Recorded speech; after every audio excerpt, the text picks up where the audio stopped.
friends. I hope from wherever you are tuning in today, you are staying safe, you are staying healthy, and of course you are staying home. Our family has been self-isolating for the past 16 days, aside from things like getting groceries, going to do our laundry, and a couple snooze cruises around the city with the girls.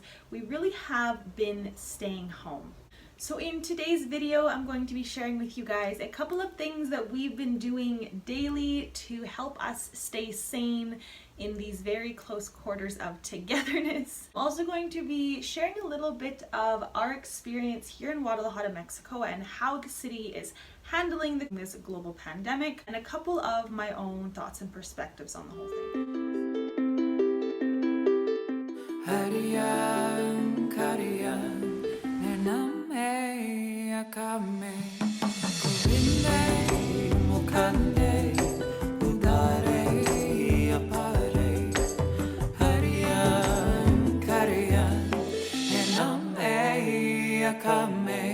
So I'm going to share with you guys 5 things that we have been doing to maintain our sanity over the last 16 days. Number 1, something we do every single day is creative expression. This is when I created the list of daily wellness, things so basic yet so important to our daily well-being. This part of our day is mostly motivated by Luna and her love for arts and crafts.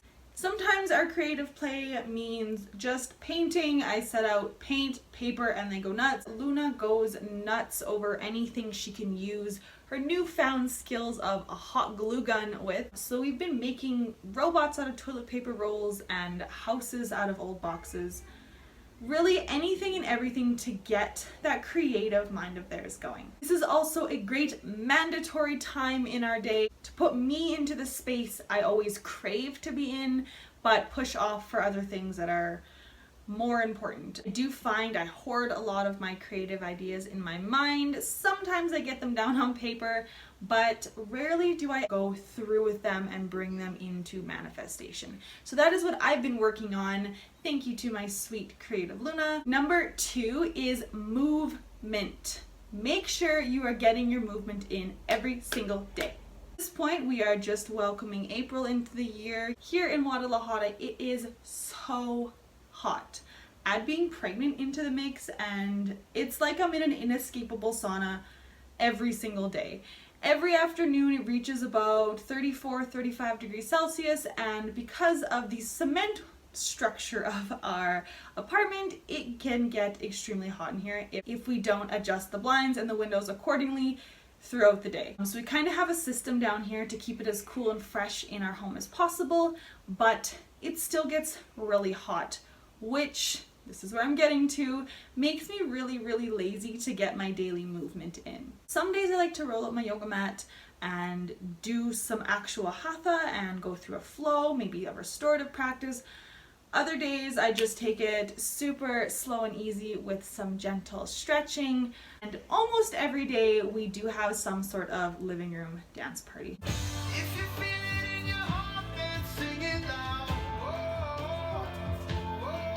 Get your movement in, get your blood flowing, get your breath going. Feel the pumping of the blood throughout your heart and into the body. Not only is this beneficial to your physical health, it comes back to that mental space, and your mental health will thank you so much for it. On to number 3. This is learning time. How many times have you told yourself, I wish I had more time so I could learn this, or if I had that much time, I could pick up this skill? Now you do. I've dedicated this learning time in our household specifically to getting to the girls' schoolwork.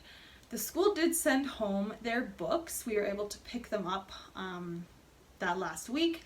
We did not get to those school booklets that entire first week at home.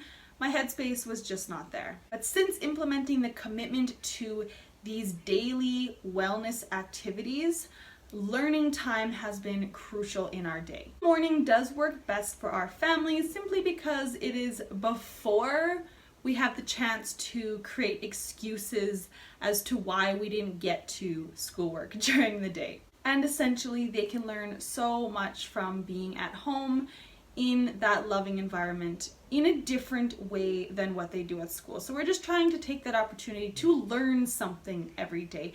Not necessarily sit down and do 2 hours of math or get their spelling done, whatever it may be, but taking time to learn something new.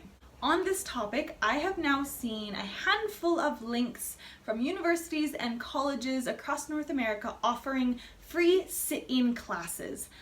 How amazing. So while you set up your kids with their learning activities, why not sign yourself up as well to learn something that you have always wanted to, but maybe again, not had the time for in the past. I actually have a list of about 5 different courses that are starting up in the next week or 2 that I want to invest so much of my time into every single one. I'm just now trying to narrow them down into what is actually plausible for my life right now. On to number 4. I really did not prioritize these in any specific order. So number 4, I'm going to come into hygiene.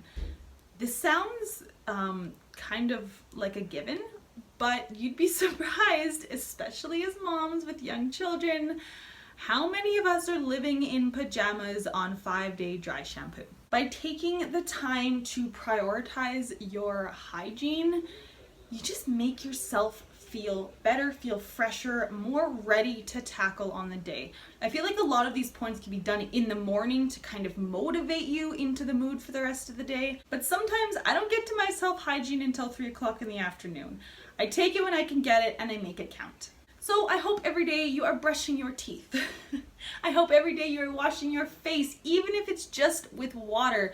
That nice, refreshing, cool water on the face can really brighten the mood, cleaning your energy. And I'm putting this in the hygiene category because I usually like to take the opportunity of a nice shower as a cleansing ritual of sorts, as a meditation of sorts. And then as well for your hygiene practices on a daily, do you make your bed? I have never been a bed maker. I, for the longest time, thought it was the most pointless thing. You get out of bed in a messy bed and then you get in a bed.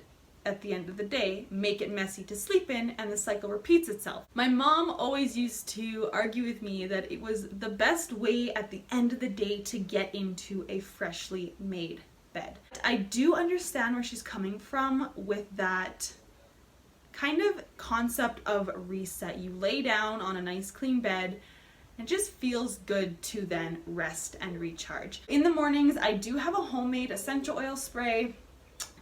Before I make the bed, I spray down all the sheets, spray down all the pillows, open the windows for some nice fresh air, and then just let the room air out. Cleanse the room. And I'm putting that again into the hygiene category because it just makes me feel clean and fresh.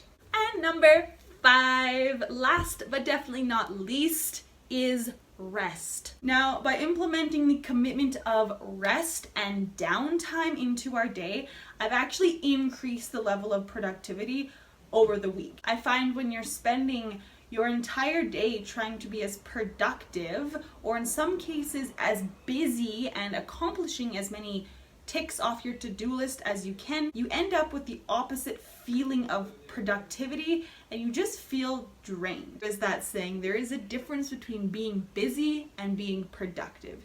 Using your time efficiently, using it wisely, and taking those much deserved breaks that you need. Sometimes that means doing absolutely nothing while my kids watch cartoons. But I have taken that as a very vital and important part of our day to just relax. Okay, I guess this is kind of a bonus point because I only said 5, but I think we're on 6. Drink your water. Hydrate so much throughout the day. This is something I know we have all had intentions to do. Drink more water, stay hydrated, all that good stuff. But how many glasses of water do you really drink a day? Notice that I've been snacking a lot more. And I'll find myself snacking to the point where I'm full of snacking, but I keep snacking. I keep eating. I know some of it is out of boredom, some of it is just out of, it's there, it's available. Replacing these snacks with a glass of water. We really like lemon water these days, lemon and lime water. So good. So good for you. But having a glass of water or a water bottle on the go every single moment throughout the day. Your cravings to always be snacking start to decrease, and your hydration, the glow in your skin, your energy, your mood begin to increase. Also, because you are home or should be home most of your day, there's no excuse that you're gonna have to pee a million times a day because the bathroom is there. So drink your water and stay hydrated. If you take a peek at a couple videos back, I take you on a very brief tour of our entire home space, and since we've been kind of stuck inside, I've been a little sad and missing our backyard space. Social media is a really bad place to be when you're comparing what you have to what you want. I want a backyard pool. I want like a home movie theater, all these things that these celebrities and wealthy people are posting about what they enjoy in the comfort of their own home. It makes me really envious that we are where we are. On that same token, a really heart-shifting post came up on my Facebook a couple days ago about some of the spaces that full families are being forced to quarantine in that are smaller than our bedroom. And it really put things into perspective for me. I know there are so many people in the world that are experiencing this global pandemic in so many different variations. So just being mindful and compassionate about that. Taking any conversation of complaint and validating it, letting it be heard, letting it be voiced. You have every reason to be overwhelmed and angry and frustrated and just annoyed at this whole thing.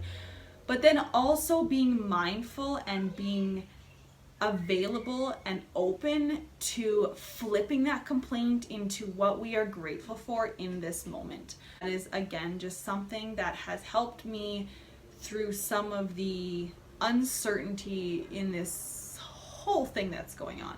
So that's just your reminder. You can always turn your complaint into a point of gratitude. That will ultimately keep your mental health in check. And there's going to be times that we feel so caged and so helpless, but really coming back to how you process the experience and how you project that response. Drink a lot of water, get your movement in, take some time to learn something new, sleep well, and take care of your body. And those are just a couple things that can really elevate our vibrations, keep our mood up, and keep us out of any negative bubbles that we can be very easily sucked into, especially these days, over scrolling too much on our phones. Am I right? And that is how we have survived the past 16. By the time you guys see this, we might be on like day 18, 19, I don't know. Depends how much creativity time I get over the next couple days to wrap up this video for you. But that is how we've been surviving and maintaining our sanity and maintaining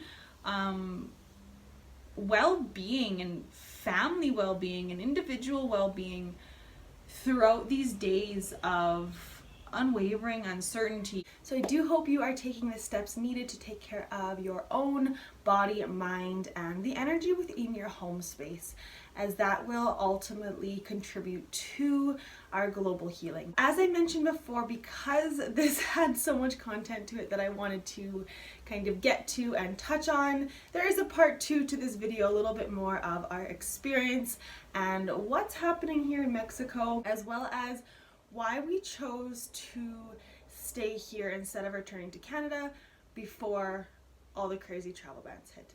So check out the next video for that. I thank you so much for tuning in. Subscribe if you haven't already. Give this video a thumbs up if you liked it, and I will talk to you guys next time.